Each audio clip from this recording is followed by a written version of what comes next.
نور على نور। কোনো কিছু আল্লাহর কাছে চাইতে হলে কিভাবে চাইতে হয়? অনেকেই আছে নির্দিষ্ট করে নাম উল্লেখ করে কিছু চায়, যেমন আল্লাহ আমাকে এই চাকরিটাই দেন, আমাকে ওই মেয়েটার সাথেই বিয়ে দিয়ে দেন, বা আমাকে ওই বিশ্ববিদ্যালয়ে চান্স পাইয়ে দেন। আমার প্রশ্ন হলো, কিছু চাওয়ার সঠিক পদ্ধতি কি? দেখেন, এটা ভুল পদ্ধতি। আপনি আল্লাহর কাছে আপনার চাওয়াকে এতটা ফিক্স করে দিবেন না। নবী করিম সাল্লাল্লাহু আলাইহি সাল্লাম দোয়া শিক্ষা দিয়েছেন সাহাবীদেরকে, আল্লাহুম্মা ইন্নী আসআলুকাল আফিয়াতা ফিদ দুনিয়া ওয়াল আখিরাহ। মানে কি? আল্লাহ আপনার কাছে দুনিয়া এবং আখিরাত উভয় জগতে কি চাই? শান্তি চাই। এখন শান্তি কি আল্লাহ লাখ টাকায় হবে, না 1000 টাকায় হবে, না 100 টাকায় হবে, না কোটি টাকায় হবে, না বিনা টাকায় হবে? সেটা আপনি জানেন। আমি কি চাই? শান্তি চাই, মনের প্রশান্তি চাই, মনের সুখ চাই। এই জিনিসটা আপনি আমাকে কিভাবে দিবেন আপনি জানেন। আমার শান্তিটা দরকার। আমার শান্তির জন্য যদি কোটি টাকা দরকার হয় তো কোটি টাকা দেন, কি লাগবে সেটা আপনি জানেন। কিন্তু আমি কি চাই? শান্তি চাই। এই যে ফাইনাল গোড়ার জায়গায় হাত দেওয়া, এটা হলো বুদ্ধিমানের কাজ। আর কোরআনেও আল্লাহ তাআলা শিক্ষা দিয়েছেন, আল্লাযীনা ইয়াকুলুনা রাব্বানা আতিনা ফিদ দুনিয়া হাসানা ওয়া ফিল আখিরাতি। যারা আল্লাহর কাছে দোয়া করে বলে, হে আমাদের রব, আপনি আমাদেরকে দুনিয়াতে কল্যাণ দান করেন, সুখ কল্যাণ ভালো দান করেন। এ ভালোটা কি দিয়ে হবে আমি জানি না। আমি কোনো মেয়েকে দেখে বা তার সম্পর্কে জেনে শুনে আমার মনে হয়েছে এই মেয়েটাকে আমার জীবন সঙ্গিনী করতে পারলে বোধহয় আমি সুখের সাগরে হাবুডুবু খেতে থাকবো, আমি বোধহয় সুখের আকাশে ভাসতে থাকবো এই মেয়েটার সাথে বিয়ে হইলে। বেশিরভাগ যুবক বয়সে শয়তান এ ধরনের পাগলামি মাথার মধ্যে চাপায়। মনে হয় যে এটার সাথে বিয়ে না হলে আমার জীবন পুরোটা বরবাদ হয়ে যাবে, তছনছ হয়ে যাবে, শেষ। ডিপ্রেশন, আত্মহত্যা করে ফেলতেছে, শেষ হয়ে যাচ্ছে, জ্বলে পড়ে মরে যাচ্ছে, বুড়া হয়ে গেছে, বিয়ে করে না কেন? কারণ তারে পাই না, এই জন্য বিয়ে করবো। এর চাইতে বড় নির্বোধ আল্লাহর জমিনে আর দ্বিতীয়টা আছে কিনা সন্দেহ। যে তোমার ছাড়া আরেক জায়গায় বিয়ে বসে গেছে, আলহামদুলিল্লাহ, বুঝতে হবে যে তুমি অজাগায় গেছো, এখন তুমি জাগায় যাওয়ার চেষ্টা করো। এটা হলো বুদ্ধিমানের কাজ, ঠিক না ভাই? ঠিক।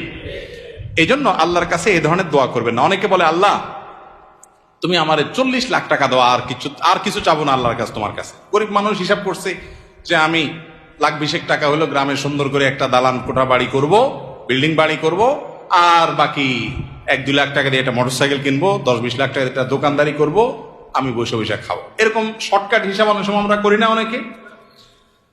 এই ধরনের হিসাব হলো বোকামের হিসাব। একজনকে আল্লাহ তাআলা একদিনে 10,000 টাকা কামাই দিছে, এরপর তারা আল্লাহ তাআলা এমন একটা অসুখ দিছে যে 11,000 টাকা ওইটাতে বিল আসবে, খরচ হাসপাতালের। আরেকজনকে আল্লাহ তাআলা 2,000 টাকা কামাই দিছে, তার 500 টাকা খরচ আর 1500 টাকা পকেটে রয়ে গেছে। বরকত কোথায় হইলো? ওই 2,000-এর মধ্যে হইলো না? এই জন্য দোয়াটা সেরকম করতে হয়।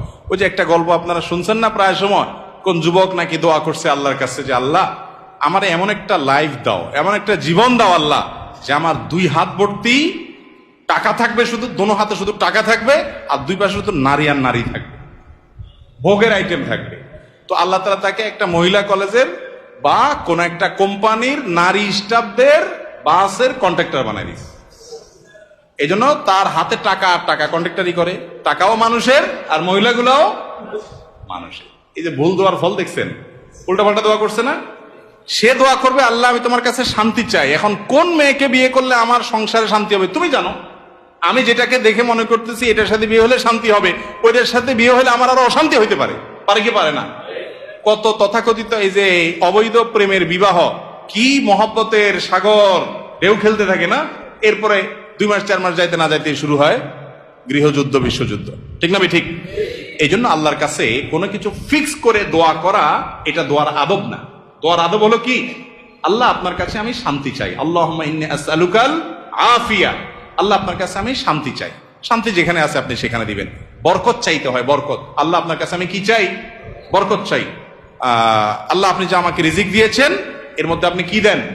বরকত দান করেন। আল্লাহ যদি বরকত দেন, কল্যাণ দেন, তাহলে অল্পতে কি হবে? এই যে একটু আগে আপনার আলোচনায় শুনলেন, আমাদের কাছে এখন পয়সা কড়ি অনেক বেশি, কিন্তু শান্তি অনেক। আমাদের আগের জেনারেশনের কাছে পয়সা কড়ি অনেক কম ছিল, শান্তি অনেক বেশি ছিল। তাহলে আমাদের দরকার হলো শান্তি এবং সুখ। বিধায় এরকম ফিক্স করে দোয়া করে, এটা দোয়ার আদবের খেলাফ।